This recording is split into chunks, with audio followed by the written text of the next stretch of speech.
Welcome to our alpha pi channel. আজকের আয়োজনটি শুরু করা যাক। তো আজকের আয়োজনে 42-এ বলা হয়েছে tan x = 5/2 হলে cos স্কোয়ার x এর মান কত। সুতরাং এখানে দুটি বাহুর অনুপাত দেওয়া আছে। তো এটা বের করার জন্য আমাদের একটি সমকোণী ত্রিভুজ অঙ্কন করতে হবে। তো আমরা এটা মনে করি এটা একটা সমকোণী ত্রিভুজ। তো সমকোণী ত্রিভুজের এটা দিয়ে দিই, এটা এ, এটা হলো বি আর এটা হলো সি। এখন সূক্ষ্মকোণ, যেহেতু আমার ট্যানের সাথে যে কোণটি দেওয়া থাকে সেটা হলো সূক্ষ্মকোণ। তো আমাদের দেখতে পাচ্ছি সমকোণ অর্থাৎ দুইটি জায়গায় থাকে। একটা সমকোণী ত্রিভুজের দুইটি সূক্ষ্মকোণ থাকে। তো সূক্ষ্মকোণটা হয় এখানে নিতে হবে, না হলে এখানে, কারণ আমরা জানি যে এই দুটি হলো সূক্ষ্মকোণ, কারণ 90 ডিগ্রি কোণ আর বাকি দুটো কোণের যোগফল হবে 90 ডিগ্রি। সো আমাদের সূক্ষ্মকোণ আমরা যদি এটাকে এক্স ধরি, তাহলে আমাদের দুইটি বাহুর অনুপাত লম্ব বাই ভূমি। তাহলে লম্ব হলো কি, সূক্ষ্মকোণের বিপরীত বাহুটা হলো লম্ব 5 আর ভূমি হলো এখানে হলো 2।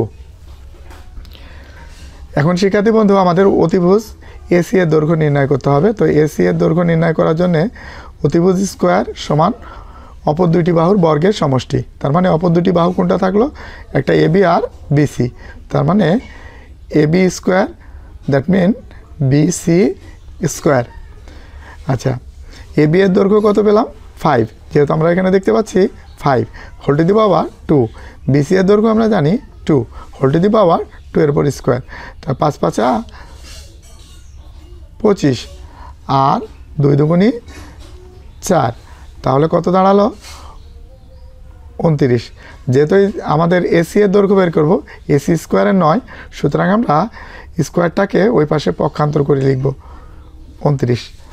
তাহলে আমরা এসি এর দৈর্ঘ্য পেলাম 29। এরপরে শিক্ষার্থী বন্ধু, এখন আমরা যে কাজটি করব এটা হলো cos x। তো cos x এর আমরা অনুপাত জানি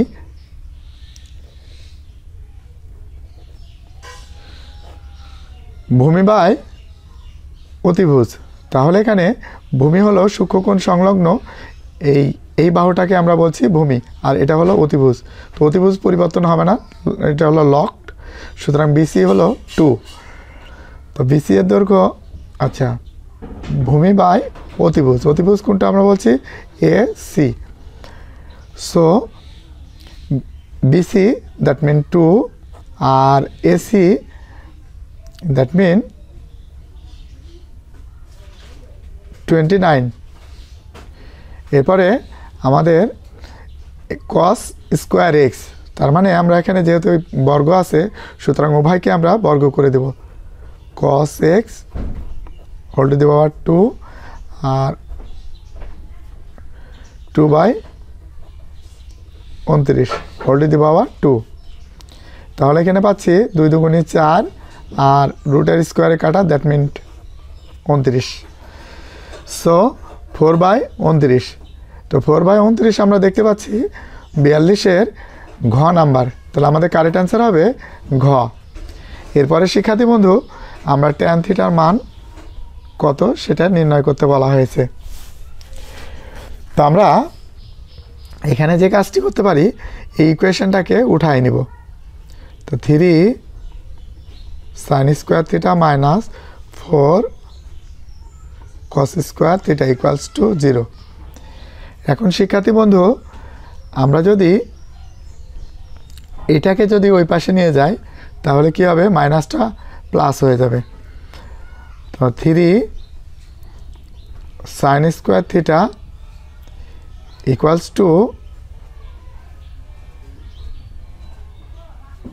4 cos স্কোয়ার থিটা, যেহেতু মাইনাসটা ওই পাশে গিয়ে পক্ষান্তর করে প্লাস হয়ে গেছে।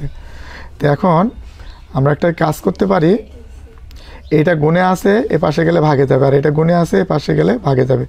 তার মানে sin স্কোয়ার থিটা বাই এটা এই পাশে নিয়ে আসবো, তো গুণে আসে ভাগে যাবে, অর্থাৎ উপরে আসে নিচে লিখতে হবে। তো নিচে লেখা হলো প্লাস, এখানে হলো 4 আর এটা পক্ষান্তর করে এই পাশে নিয়ে আসবো, তাহলে 3 cos সাইন বাই cos। এটা আমরা জানি, যেহেতু আমাদের এখানে ট্যান থিটা সমান আমরা জানি sin theta by cos theta. তো কস বাই সাইন ও সাইন বাই কস সেটা হবে ট্যান থিটা। যেহেতু পাওয়ার আছে আমাদের পাওয়ারটা লিখতে হবে এই 4/3। তাহলে আমরা এখানে কারেক্ট অ্যান্সার দেখতে এখন যেহেতু আমাদের স্কোয়ার ট্যান থিটার মান বের করতে বলা হয়েছে, ট্যান স্কোয়ার না, সুতরাং স্কোয়ারটা এই পাশে দিয়ে রুট করে নেব 4/3।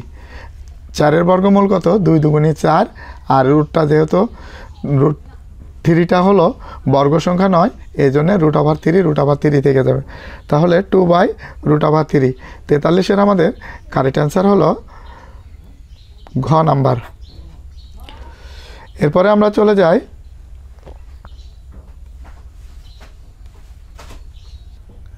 এরপরে শিক্ষার্থী বন্ধু, আমাদের এখানে একটা ইকুয়েশন দেওয়া আছে, এই ইকুয়েশনের মাধ্যমে সাইনের মান বের করতে হবে। তাহলে এখানে আমরা লিখতে পারি সেকে প্লাস ট্যান এ। সেকের সূত্র আমরা জানি 1/cos a প্লাস ট্যানের সূত্র আমরা জানি সাইন এ বাই কস এ। এক্ষেত্রে আমরা হরের লসাগু হবে cos a। এই cos a কাটা থাকে হলো 1 প্লাস এই cos a কাটা তাহলে থাকে হলো সাইন এ। এবার শিক্ষার্থী বন্ধু আমরা এখানে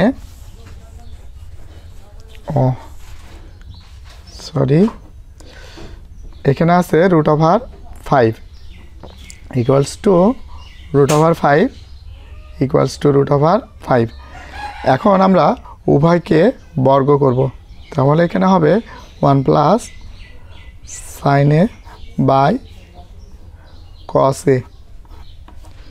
উভয়কে বর্গ করে √5 স্কোয়ার। তাহলে এই পাওয়ারটা যেহেতু একসাথে আছে, এই পাওয়ারটাকে আমরা আলাদা করে লিখব। তার মানে 1 plus sine A whole to the power 2, আর এখানে হলো cos square A equals to 5। এখন আমরা এখানে জানি 1 plus sine A whole to the power 2, আর এখানে 1 minus sine square A equals to 5। তাহলে শিক্ষার্থী বন্ধু আমরা এখানে 1-এর উপর স্কোয়ার নিতে পারি, a স্কোয়ার মানে b স্কোয়ারের সূত্র করব। আর এটা কেমনে হলো সেটা যদি আমরা একটু ব্যাখ্যা করি, যেমন এখানে sign square A plus cos square A equals two 1। এখন যদি আমরা কসটাকে রেখে ওটা ওই পাশে নিয়ে যাই, কস স্কোয়ার এ সমান 1 মাইনাস সাইন স্কোয়ার এ। তাহলে এইটুকু।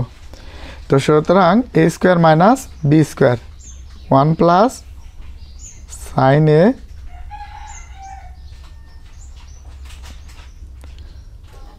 আর এটাকে দুইবার লিখি 1 plus sine A 1 plus a square minus B square a plus B into A minus B. যদি আমরা লিখি a square minus B square equals to a plus B into A minus B. সুতরাং এখানে 1 plus sine A into 1 minus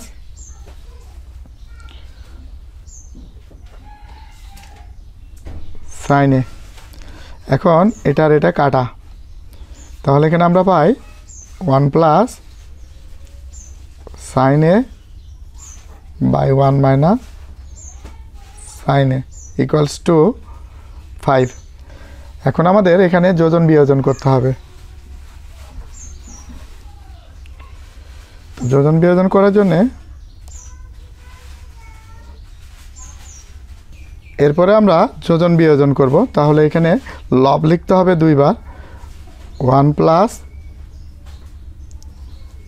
sine A 1 plus sine এ, তারপরে plus 1 minus হল লিখতে হবে দুইবার সাইন এ আর এখানে মাইনাস, যেহেতু মাইনাস হলে এই রাশি থেকে এই রাশি মাইনাসটা করব, তার মানে সাইন বদলাই দিতে হবে। এটা প্লাস আছে মাইনাস আর মাইনাসটা লিখব প্লাস। তাহলে এখানে 5 এর নিচে কোনো কিছু নেই, মানে 1 আছে, তাহলে 5 + 1 আর 5 - 1। এরপরে শিক্ষার্থী বন্ধু আমরা এটা কেটে দেব, আর এটা কেটে দেওয়ার পরে এখানে থাকবে হলো 1 আর 1 2 আর 2 sin A equals to 6/4। এখন যদি কাটাকাটি করি, লঘিষ্ঠ আকারে প্রকাশ করি, তা 2 দুগুণী 4, 3 দুগুণী 6, আর এখানে A2 আর A2 কাটা, তাহলে 1/sin A সমান 3/2। এখন যদি এটা উল্টায় দেওয়া হয় তো তাহলে হবে sin A ওপরে যাবে 2 আর নিচে যাবে 3, তাহলে 2/3 আমরা দেখতে পাচ্ছি 44-এর গ। তাহলে আমাদের কারেক্ট অ্যান্সারটি হবে 44-এর গ।